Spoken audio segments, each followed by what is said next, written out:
Hey everyone, Brickhouse here, and here's a question. Can Tom Cruise save the summer again? He saved Hollywood's ass last year with Top Gun Maverick. Can he save Hollywood's ass again this year with Mission Impossible Dead Reckoning Part 1? That is the question. This is from Deadline. Despite the onslaught of shiny product that hasn't delivered, Flash, Indy 5, Little Mermaid. Heck, you can even go back. Ant-Man and the Wasp, Quantumania.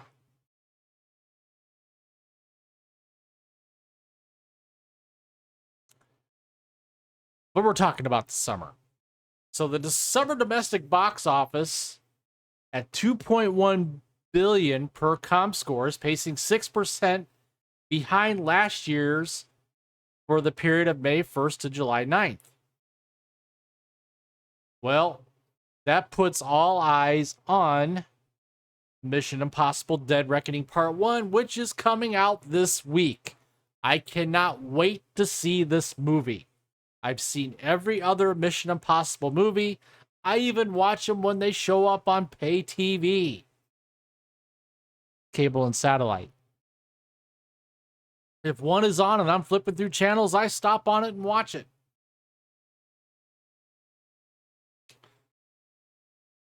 To hopefully get us on a July roll starting Wednesday with an expected franchise global 5-day record of 250 million, made up of 90 million domestic and 160 million abroad in 70 markets, which include Australia, Brazil, China, France, Germany, Italy, Korea, Mexico, Spain, Taiwan, and the United Kingdom. There's a great potential for upside here, not just because of the Rotten Tomatoes score at 98% certified fresh, but also because of a Top Gun Maverick halo effect is expected to work in the favor of the 7th Mission Impossible. Yes, 7th Mission Impossible. And yeah, it does skew largely toward older guys like me.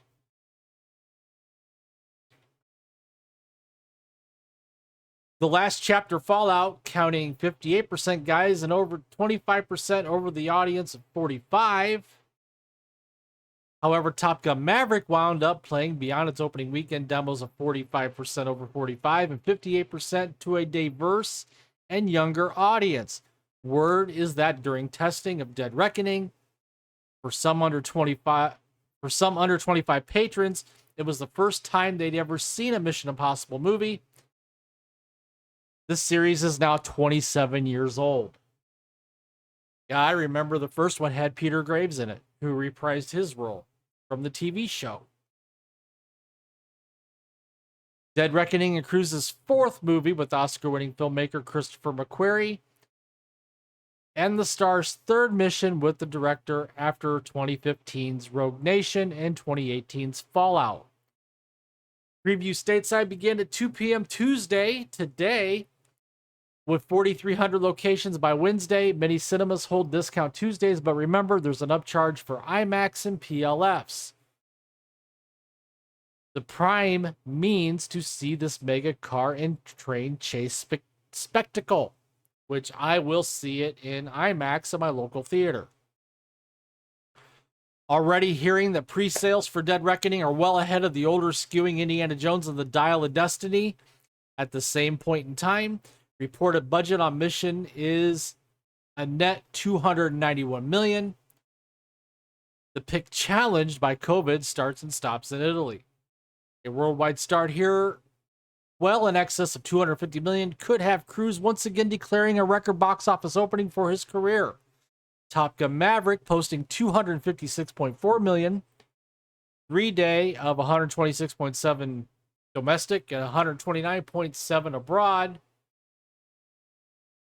with most notable overseas markets opening picks on a Wednesday. A simultaneous U.S. start here on Dead Reckoning screams global day and date for the Hollywood star who brought hesitant audiences back to the cinemas after COVID, coast to coast with Top Gun Maverick last summer. Top Gun 2 was the highest grossing film stateside last year with $718.3 million and ultimately second worldwide after Avatar: Way of the Water with $1.49 billion. But a Wednesday start also gives what is the longest mission at 2 hours and 43 minutes, the glory of a 5-day box office record. The challenge for exhibition is fewer showtimes during the day. Still, even if Dead Reckoning comes up short on its projection, the expectation is that it will leg out as Cruise's movies are back-loaded, not front-loaded. Read, Top Gun Maverick made 82% of its domestic gross after its first weekend, with 72% of Mission Impossible Fallout's $220 million stateside gross minted after its 3-day of $61.2 million. There's been a couple missions that had midweek starts. The first in 1996, directed by Brian De Palma, had a Tuesday previews of $3.4 million before posting a 5-day of $63.5 million and a 6-day of $74.9 million over Memorial Day weekend stretch. Mission Impossible 2 from John Woo in 2000 also debuted on a Wednesday before Memorial Day weekend and minted a $78.8 million over 5 days and $91.8 million over 6. On Wednesday, Dead Reckoning Part 1 officially starts in France. Previews have been afoot in a number of other hubs, which joined the IMF team in earnest through Friday, including UK, Italy, Australia, and Kaku for a Cruise Korea. China goes on Friday.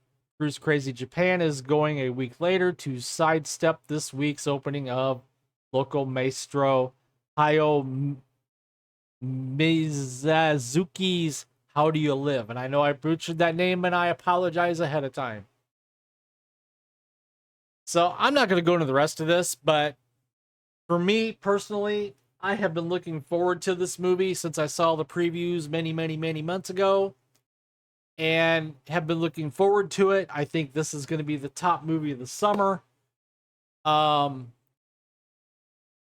if you get a chance, get out and see it.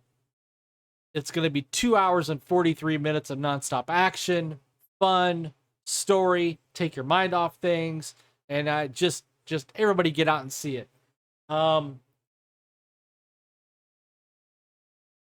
Feel free to leave a comment down below. Are you going to get out there and see Mission Impossible Dead Reckoning Part 1? Or are you not? Are you looking forward to it? Let me know in the comments. While you're at it, please take the time to smash that like button, subscribe to the channel if you haven't already, hit the notification bell to get notified when my content becomes available here on YouTube. And as always, I thank you for watching, thank you for tuning in, and I will see you later.